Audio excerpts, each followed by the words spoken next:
तो आज के इस लेक्चर में हम देखेंगे कुछ इम्पॉर्टेंट टॉपिक्स जो हैं केमिस्ट्री के, जो नीट में आने के पूरे पूरे चांसेस हैं और यहीं से क्वेश्चन मैक्सिमम नीट में आएंगे आपको। अगर इन टॉपिक्स को आप लास्ट के कुछ डेज में आप करेंगे तो डेफिनेटली आप 140 145 प्लस या 150 तक आप स्कोर कर सकते हैं बड़े आराम से। तो जैसे हम सबसे पहले स्टार्ट कर रहे हैं फिजिकल केमिस्ट्री। तो फिजिकल केमिस्ट्री में सबसे पहले मैंने यहाँ मेंशन किया हुआ है एटम्स। जैसे स्ट्रक्चर ऑफ एटम्स में आपको करना है quantum number, hydrogen spectrum of electron, electronic configuration जितनी भी है मतलब उसको देखना है अच्छे से, रेडियस देखना है, वेलोसिटी देखनी है इलेक्ट्रॉन की, रेडियस ऑफ इलेक्ट्रॉन या रेडियस ऑफ एटम जो भी है वो सब देखना है, फोटो इलेक्ट्रिक इफेक्ट के बारे में पढ़ना है, बेसिक फार्मूलाज देखने हैं मोल और मोल कॉन्सेप्ट के, जितने भी न्यूमेरिकल प्रीवियस ईयर क्वेश्चन सारे सॉल्व कीजिए अच्छे से, मोलैरिटी और स्टीरियोकेमिस्ट्री वगैरह आप देखेंगे अच्छे से। उसके बाद आता है केमिकल इक्विलिब्रियम में, उसमें ली चैटलर प्रिंसिपल और ली चैटलर प्रिंसिपल के जितने भी फैक्टर्स हैं सबको अच्छे से पढ़ना, इक्विलिब्रियम कांस्टेंट के बारे में आप देखिए। उसके बाद आएंगे हम थर्मोडायनामिक्स में। थर्मोडायनामिक में आप वर्क डन के बारे में, गिब्स एनर्जी क्या है, entropy, first law of thermodynamic के बारे में पढ़ो, रिलेशन देखो delta H and delta U, change in enthalpy और चेंज इन इंटरनल एनर्जी के बीच, इंथैल्पी चेंज क्या है, पीएच ऑफ एसिड और base, buffer solution, solubility product और एसिड और बेसिस के बारे में आप पढ़ेंगे। उसके बाद नेक्स्ट आएंगे हम, नेक्स्ट है हमारा सोल्यूशन। तो सोल्यूशन में हम देखेंगे क्वालिटेटिव प्रॉपर्टीज़ को, और क्वालिटेटिव प्रॉपर्टीज़ के जितने भी क्वेश्चंस हैं आपके एनसीईआरटी के ऊपर उनको सॉल्व करो, प्रीवियस ईयर क्वेश्चंस को देखो, रोल्ट लॉ क्या है, रोल्ट्स लॉ और हेनरीज लॉ जो है वो जो प्रेशर वो solubility of gases in water वो सब आप देखेंगे। इलेक्ट्रोकेमिस्ट्री में आप नर्स्ट इक्वेशन का फॉर्मूला देख लीजिए, जो भी है नर्स्ट इक्वेशन के numericals, Faraday's first law, Faraday second law of electrochemistry, और इलेक्ट्रोकेमिकल सीरीज एनसीईआरटी पे है तो उस सीरीज को भी आप अच्छे से पढ़ लीजिएगा, ठीक है। तो अब हम चलेंगे नेक्स्ट पेज पे। नेक्स्ट पेज पे हम देखते हैं फिजिकल केमिस्ट्री के कौन कौन से पार्ट्स हैं। जैसे हम आएंगे सरफेस केमिस्ट्री में, तो सरफेस केमिस्ट्री में आप देखेंगे कोलाइडल सॉल्यूशन फुल, ये कोलाइडल सॉल्यूशन वाला जो सब यूनिट है, पहले तो आपका वो एब्जॉर्प्शन आएगा सरफेस फिनोमेना वाला, उसके बाद कैटालिसिस आएगा, उसके बाद आएगा कोलाइडल सॉल्यूशन वाला जिसमें टेंडल इफेक्ट हो गया, इलेक्ट्रोफेरोसिस हो गया, ब्रोनिन मोशन से तो क्वेश्चन नहीं बनेगा, बट जो लास्ट कोलाइडल सॉल्यूशन वाला जो टेबल है वो टेबल से, जैसे एरिसोल क्या है इससे क्वेश्चन बड़े आते हैं, गोल्ड सॉल्यूशन, इनका पॉजिटिव गोल्ड, नेगेटिव गोल्ड, ये सब आप अच्छे से पढ़ लीजिए। रेडॉक्स रिएक्शन में बैलेंसिंग रेडॉक्स रिएक्शन की करना by ion electron method, by half equation method, ये देखो ऑक्सीडेशन नंबर निकालना आपको आना चाहिए, ठीक है। उसके बाद स्टेट्स ऑफ मैटर में आप लॉज देखेंगे, गैस के लॉज, जैसे Boyle's law, Charles law, Avogadro's law हो गया, गेल-स्टोक लॉ, जितने भी लॉज हैं उनके ग्राफ्स भी आप देखेंगे, ठीक है। आइसोथर्म ग्राफ क्या है, आइसोबार ग्राफ क्या है, रियल गैसेस और आइडल गैसेस क्या हैं, वेंडरवाल इक्वेशन जो है, आइडल गैस इक्वेशन का जो रियल फॉर्म था वेंडरवाल इक्वेशन, आप उसको भी देखेंगे अच्छे से, ठीक है। और इनके न्यूमेरिकल्स जितने भी हैं, प्रीवियस ईयर क्वेश्चंस हर एक के आपको सॉल्व करने हैं पिछले 10 सालों के, तो फिर आपको कॉन्सेप्ट क्लियर होगा। सॉलिड स्टेट में आपने देखना है डेंसिटी के फॉर्मूले, इम्प्यूरिटीज़ जैसे शॉर्ट की डिफेक्ट हो गया, फ्रेंकल डिफेक्ट हो गया, उसके बाद टेट्राहेड्रल और ऑक्टाहेड्रल वाइट्स के बारे में पढ़ लीजिए, types of unit cell, relation क्या है रेडियस और एज लेंथ के बीच, ये सब चीज़ें आप अच्छे से देखो, ठीक है।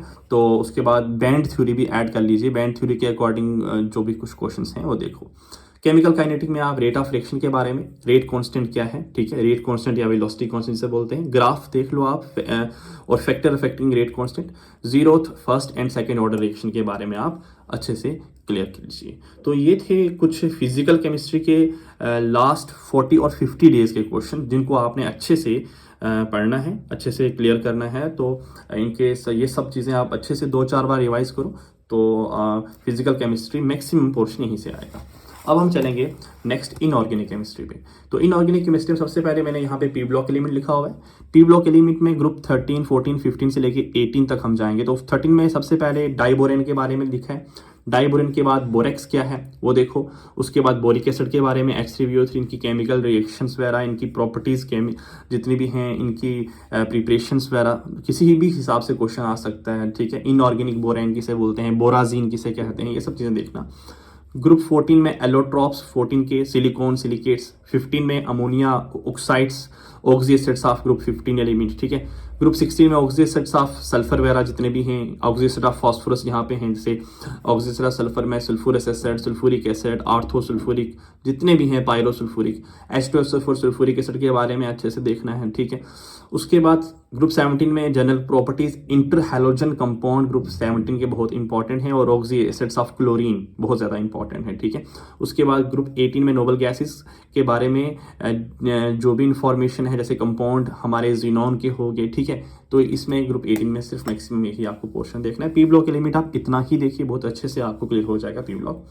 उसके बाद हम चलेंगे पीरियोडिक टेबल में। पीरियोडिक टेबल हमारा यूनिट नंबर थर्ड है क्लास 11th का, ठीक है, क्लासिफिकेशन वाला। उसमें आप देखना है कि एटम का साइज की variation along the period and down the group कैसी रहती है, आयोनाइजेशन एनर्जी के बारे में। उसके बाद आपने इलेक्ट्रोनेगेटिविटी, इलेक्ट्रॉन एफिनिटी, वैलेंसी किया है, और मॉडर्न पीरियोडिक टेबल को आप अच्छे से स्टडी कर लीजिए। अगर इन केस इनऑर्गेनिक पे आपने होल्ड बनाना है तो मॉडर्न पीरियोडिक टेबल कंप्लीट आप देखेंगे। मोर ओवर यहाँ पे थोड़ा सा आप एक टॉपिक को इंक्लूड कर लीजिए, डायगोनल रिलेशनशिप। पीरियोडिक टेबल वाले में डायगोनल रिलेशनशिप के बारे में थोड़ा इन्फॉर्मेशन होनी चाहिए, ठीक है। तो पीरियोडिक टेबल में आप इतना ही पढ़िए। उसके बाद आते हैं केमिकल बॉन्डिंग। तो केमिकल बॉन्डिंग में हाइब्रिडाइजेशन को तो किसी भी कारण से स्किप नहीं करना, ये यूनिट बहुत ज़्यादा इंपॉर्टेंट है। मैक्सिमम 3 क्वेश्चन यहाँ से आने के चांसेस होते हैं। हाइब्रिडाइजेशन, मॉलिक्यूलर ऑर्बिटल थ्योरी के अकॉर्डिंग बॉन्ड ऑर्डर क्या है, पैरामैग्नेटिक, डायामैग्नेटिक, ठीक है, मैग्नेटिक बिहेवियर देखना, मतलब bond angle, bond length, valence shell electron पे रिपल्शन थ्योरी के अकॉर्डिंग शेप और ज्योमेट्री निकालना, ठीक है, बहुत ज़्यादा इंपॉर्टेंट। फजान रूल और हाइड्रोजन बॉन्डिंग को आप देखिएगा, ठीक है। तो केमिकल बॉन्डिंग में इतना करो। उसके बाद आते हैं नेक्स्ट एस ब्लॉक एलिमेंट पे। तो एस ब्लॉक एलिमेंट में आप देखिए कंपाउंड ऑफ एस ब्लॉक के कुछ कंपाउंड्स, ठीक है, जैसे सोडियम हाइड्रोक्साइड, ठीक है, caustic soda, sodium carbonate, Na2CO3, ठीक है, बेकिंग सोडा, वॉशिंग सोडा, ये तो वॉशिंग सोडा है, ठीक है, बेकिंग सोडा भी आ सकता है, NaHCO3, ठीक है। जिप्सम के बारे में पढ़ लीजिए, plaster of Paris, POP। Properties देखो एस ब्लॉक एलिमेंट की, और उसमें कुछ कंपाउंड हैं एस ब्लॉक एलिमेंट के, जैसे कैल्शियम कार्बोनेट, CaCO3, ठीक है, CO, क्विक लाइम, लाइमस्टोन, ये सब चीजें आपने एस ब्लॉक एलिमेंट में अच्छे से कवर करनी है, ठीक है। अब आएंगे हम एस ब्लॉक एलिमेंट के कुछ और पार्ट्स पे, जैसे हाइड्रोजन हो गया। तो हाइड्रोजन में सॉफ्ट एंड हार्ड वाटर के बारे में पढ़ना है। हैवी वाटर जिसे ड्यूटेरियम ऑक्साइड बोलते हैं, उसके बारे में अच्छे से देखना है। एलोट्रॉप्स हैं हमारे हाइड्रोजन के, जैसे प्रोटियम, ड्यूटेरियम एंड ट्रिटियम के बारे में पढ़ना है, अच्छे से देख लीजिए इन चीज़ों को, ये क्लियर हो जाएगा। हाइड्रोजन में इतना ही पढ़ना है, सफिशिएंट है। DNF block element complete unit कर लीजिए। DNF ब्लॉक एलिमेंट जितना भी NCERT के ऊपर लिखा हुआ है कंप्लीट उसको अच्छे से पढ़ लो। और फिर भी आप देखना colour formation of D block element, paramagnetic behaviour, diamagnetic behaviour, ये सब चीज़ें आप अच्छे से, मैग्नेटिज्म, मैग्नेटिक बिहेवियर निकालना, मैग्नेटिक मूवमेंट निकालना, ठीक है, इलेक्ट्रॉन की जो मैग्नेटिक मूवमेंट है वो सब देखना है आपने DNF ब्लॉक एलिमेंट में। उसके बाद आते हैं कोऑर्डिनेशन। तो कोऑर्डिनेशन में IUPAC नोमेनक्लेचर, ठीक है, और कुछ थ्योरीज हैं कोऑर्डिनेशन की, जैसे Warners theory, valence bond theory, और उसके बाद हमारी क्रिस्टल फील्ड थ्योरी, CFT, ठीक है। तो इन तीनों थ्योरीज को आप अच्छे से पढ़ो। Most important CFT theory and VBT theory है, तो इन थ्योरी को अच्छे से देखो। Isomerism in coordination compound complete. Isomerism geometrical isomerism भी हो सकता है, ऑप्टिकल आइसोमेरिज्म भी हो सकता है, ठीक है, स्ट्रक्चरल आइसोमेरिज्म, ये आप अच्छे से पढ़ लीजिए, ठीक है। और ज्योमेट्रिकल कितने आइसोमेरिज्म बनते हैं, कैसा है ज्योमेट्रिकल आइसोमेरिज्म, कौन कौन सा आइसोमेरिज्म, आपको कंपाउंड दे रखा होगा और बता पूछा जाएगा कि कौन सा आइसोमेरिज्म शो करता है, ठीक है। रिडॉक्स सेक्शन फुल करना है, और पीछे भी और मैंने लिख दिया अभी, और फिर भी ये फुल अच्छे से कर लो। और मेटलर्जी वाला यूनिट है, उसके प्रीवियस ईयर जितने भी क्वेश्चंस हैं वो सारे के सारे आपने सॉल्व करने हैं। तो फाइनली हम अब आपके सामने डिस्कस करेंगे ऑर्गेनिक केमिस्ट्री को, ठीक है। तो ऑर्गेनिक केमिस्ट्री में सबसे पहले IUPAC नोमेनक्लेचर में नेमिंग करनी है पॉलीफंक्शनल कंपाउंड की, वो पढ़ना है अच्छे से, और नेमिंग कुछ एरोमेटिक कंपाउंड की, उसमें कॉमन नाम भी साथ में आपको याद रखने हैं। उसके बाद GOC में आपने mesomeric effect, hyper conjugation, inductive effect, resonance के जितने भी प्रीवियस ईयर क्वेश्चन है वो पहले ये कॉन्सेप्ट सीखो, पढ़ो, और उनके प्रीवियस ईयर क्वेश्चन सॉल्व करो। आइडिया एरोमेटिसिटी का थोड़ा आना चाहिए अच्छे से, ठीक है। एसिडिक करेक्टर कार्बोक्सिलिक एसिड का बहुत इंपॉर्टेंट है, आगे भी मैंने मेंशन किया हुआ है। और अमीन का बेसिक करेक्टर, ये ठीक है, इनके अकॉर्डिंग ट्रेंड, जैसे acidic character of carboxylic acid किन किन फैक्टर से इंक्रीज होता है, किन से डिक्रीज होता है। सिमिलरली अमीन्स के लिए भी यही। आइसोमेरिज्म देखना है आपने जीएससी में, और आइसोमेरिज्म में आपने टैटोमेरिज्म पढ़ना है, और उसके बाद ज्योमेट्रिकल आइसोमेरिज्म, बेसिक आइडिया होना चाहिए कायरल सेंटर का, एनेंटियोमर का, डायस्टेरियोमर्स, ये सब चीज़ें आपको आनी चाहिए। एनेंटियोमर्स क्या है, डायस्टेरियोमर्स क्या है, ठीक है। हाइड्रोकार्बन में कुछ इंपॉर्टेंट रिएक्शंस आपने देखनी है, जैसे वर्ड्स रिएक्शन हो गई वो, उसके बाद एडिशन रिएक्शन, ओजोनोलिसिस तो बहुत इंपॉर्टेंट है, ठीक है, और ऑक्सीडेशन रिएक्शन जितनी भी हैं हाइड्रोकार्बन की वो सब आप प्लीज देख लीजिए। उसके बाद हम स्टार्ट करते हैं यहाँ पे। फिलहाल ये सब पढ़ने के बाद इनकेस अगर आप एक बार फुल हाइड्रोकार्बन की रिवीजन भी दे दें तो वो भी आपके लिए बेनिफिशियल रहेगा। हेलोल्कीन, हेलोरीन, ये फुल इंपॉर्टेंट यूनिट, बहुत ज़्यादा इंपॉर्टेंट यूनिट है, बट इसमें अब SN1 और SN2 मोस्ट इंपॉर्टेंट टॉपिक है। E1 और E2 ये भी इंपॉर्टेंट टॉपिक है। Elimination reaction, elimination second reaction, substitution nucleophilic first and second, unimolecular bimolecular, anisole की रिएक्शन, मिथॉक्सीबेंजीन की रिएक्शन हाइड्रोजन आयोडाइड के साथ बहुत बार आई है, ठीक है। वर्ड्स रिएक्शन में वर्ड्स फिटिक, फिटिक रिएक्शन, ग्रिग्नार्ड रीजन की जितनी भी रिएक्शन हैं वो सारी की सारी आपको करनी है, और विलियमसन सिंथेसिस वाला टॉपिक जो है इसको भी आप अच्छे से देख लीजिए, ठीक है। उसके बाद हम डिस्कस करेंगे aldehyde, ketone and carboxylic acid. तो उसमें aldol, cross aldol, Cannizzaro, Hell Volhard Zelinsky reaction, ये और इंपॉर्टेंट टॉपिक है एसिडिटी ऑफ कार्बोक्सिलिक एसिड। फिर भी मैंने लिखा हुआ है पूरा यूनिट पढ़ना ही पढ़ना है, बट ये तो बहुत इंपॉर्टेंट है, इसको स्किप नहीं करना, जो लास्ट 40-50 डेज में आपने अच्छे से रिवीजन करनी है।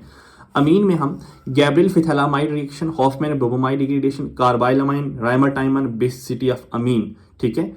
ये सारी की सारी चीज़ें आप अच्छे से पढ़ लीजिए अमीन वाले यूनिट में से। और उसके बाद डायजोनियम सॉल्ट में कंप्लीट डायजोनियम सॉल्ट की कपलिंग रिएक्शंस हैं वो इंपॉर्टेंट हैं, वो आपको डायजोनियम सॉल्ट में पढ़नी है। तो उसके बाद हम चलेंगे कुछ इंपॉर्टेंट रिएक्शन, जैसे Friedel Crafts, alkylation, acylation, nitration, halogenation, sulphonation. हर एक यूनिट में ये इलेक्ट्रोफिलिक सब्स्टिट्यूशन रिएक्शंस होती हैं, ये आपको अच्छे से रिवीजन देनी है, इनको पढ़ना है, इनको अच्छे से डिस्कस करना है।